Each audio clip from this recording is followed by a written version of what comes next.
जो 6 दरखास्तें आज ताहिर सिपरा साहब के पास लगी हुई थी, ये वो दरखास्तें हैं, ये वो बुरी जमानतें थीं जिसमें इमरान खान साहब अदालत में पेश हुए।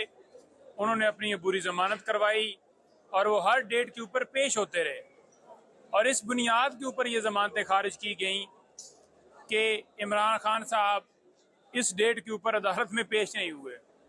कितनी अफसोस की बात है, कितनी मुज़क्का खेज बात है कि इमरान खान साहब जेल में हैं, पाबंद सलासल हैं और जेल के अंदर वो क्योंकि उनको कैद किया गया है तो उनको पेश करवाना सरकार का काम है, सरकार की ड्यूटी है कि वो पेश करवाएं। जानबूझकर वो नहीं हो रहे कि जानबूझकर वो खान साहब अदालत में पेश नहीं हो रहे। हमेशा ये तब कहा जाता है कि फलाना एक्यूज जो है वो अदालत में पेश नहीं हुआ तो अदम हाजिरी की वजह से ये जमानतें उसकी खारिज की जाती हैं, यानी कि उसकी इंटेंशन हो वो जानबूझकर अदालत से भागा हुआ हो।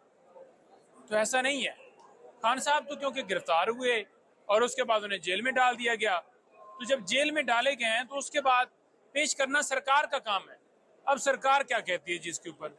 सरकार कहती है जी कि सिक्योरिटी के इंतजाम ठीक नहीं है, सरकार कहती है जी ऑफिशियल सीक्रेट एक्ट की कार्रवाई चल रही है। बात यह है कि जब 26 घंटे ऑपरेशन जमान पार्क में किया गया एक वारंट की तामील के लिए, जो कि सिर्फ इसलिए होता है कि वो बंदा मुतलका कोर्ट में पेश हो, तो वो जो किया गया वो क्यों किया गया कि इमरान खान साहब पेश हों? प्रेशर क्यों डाला गया? वो सारी कार्रवाई क्यों की गई कि इमरान खान साहब को पेश किया जाए? खान साहब पेश क्यों नहीं हो रहे थे? खान साहब इस वजह से पेश नहीं हो रहे थे कि वजीराबाद में हमला हुआ, इमरान खान साहब को इंजरीज थी, मेडिकल रेस्ट के ऊपर थे, हमने कानून के मुताबिक एग्जाम्पशन फाइल की, हमें एग्जाम्पशन मिलती रहीं इसी बुनियाद के ऊपर कि वो पेश नहीं हो सकते क्योंकि मेडिकली वो फिट नहीं है और सिक्योरिटी के खदशात थे। F8 कचहरी में F8 में रोजाना वाक़े होते थे। उन दिनों भी एक ताज़ा मर्डर हुआ था, तो हमने कहा कि जुडिशल कम्प्लेक्स में वो पेश होंगे जब ट्रांसफर की जाएंगी अदालतें, और बाद में ट्रांसफर हुई और उनकी सेहत ठीक हुई और वो पेश हुए। उस वक्त सारे ऑपरेशन हो रहे थे। लेकिन आप देख, साइफर केस के अंदर जमानत 9 तारीख के लिए फिक्स हो गई है।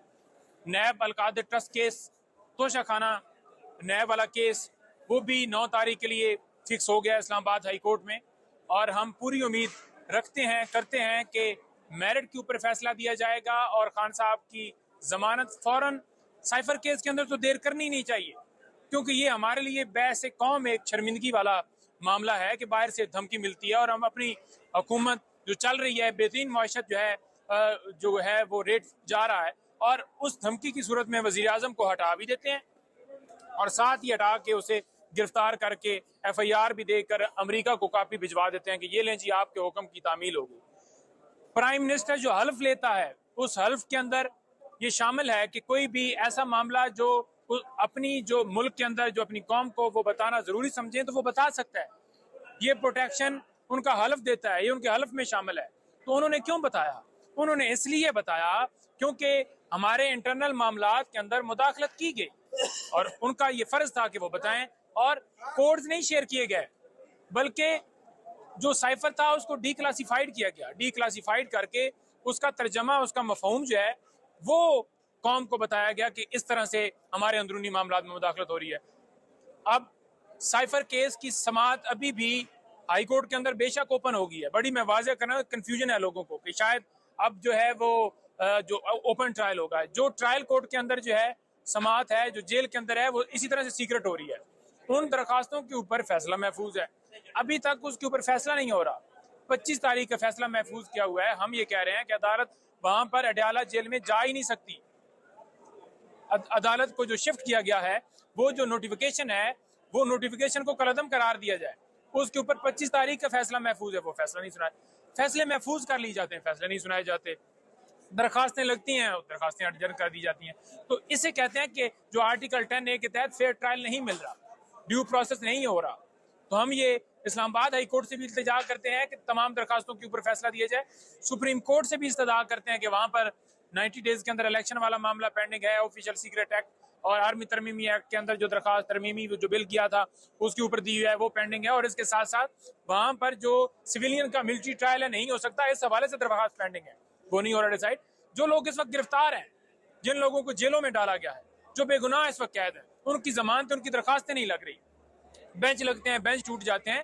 तमाम जो हमारे मुल्क के जो शहरी, आपके बच्चे, आपकी बहनें, आपकी बेटियां, ये सुप्रीम कोर्ट से हम मुतालबा कर रहे हैं कि उनके ऊपर नोटिस लें और उनको इंसाफ दें। वो आपकी तरफ सारे देख रहे हैं, ये पूरी कौम आपकी तरफ देख रही है। और जब सुप्रीम कोर्ट स्टैंड ले जाएगी तो बाकी जितनी अदालतें हैं पूरे मुल्क के अंदर, तमाम को हौसला मिलेगा। और तमाम के ऊपर जो प्रेशर डाला गया है कि जब कोई अदालत फैसला करने लगती है तो अदालत के सामने आकर जो है वो प्रेस कॉन्फ्रेंस की जाती हैं और फिर जो है वो एहतजाज किया जाता है और लोग बुलाए जाते हैं कि आप जाएं कॉन्स्टिट्यूशन एवेन्यू के सामने आकर एहतजाज करें, जहां पर जलसा एहतजाज की पाबंदी है। हुकूमत जो है प्रोटेक्शन दे रही है कि आप जाएं, वो जंगले क्रॉस करके अंदर जाते हैं। तो ये मुल्क के अंदर हाल है।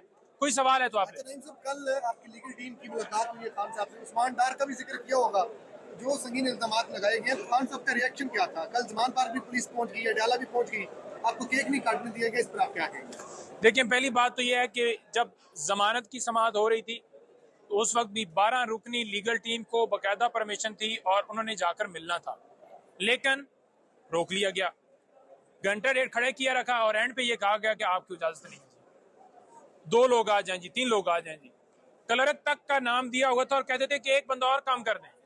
अब जब कल मुलाकात के लिए हमने बाकायदा कोर्ट से रजू किया, परमिशन लेकर गए हैं और वहां पर जाकर इस्तदा की है कि हमें मिलने दिया जाए, कोर्ट के ऑर्डर हैं, खुद ही सुपरिटेंडेंट साहब और जो जेल अथॉरिटी वो कह रही हैं कि जो डे फिक्स होगा उस डे के ऊपर आपकी मुलाकात करवाई जाएगी। तो फिर क्यों नहीं मुलाकात की फिर कल इजाजत दी गई? जो डायरेक्शन ऊपर से मिलती हैं उस हिसाब से मुलाकात की इजाजत दे दी जाती है। उस्मान डार के हवाले से स्टेटमेंट जो है, जो आप पूछ रहे थे सवाल, वो मेरी उनसे, क्योंकि मुलाकात उन्होंने पाबंदी लगा दी ऊपर से जो डायरेक्शंस है, तो जो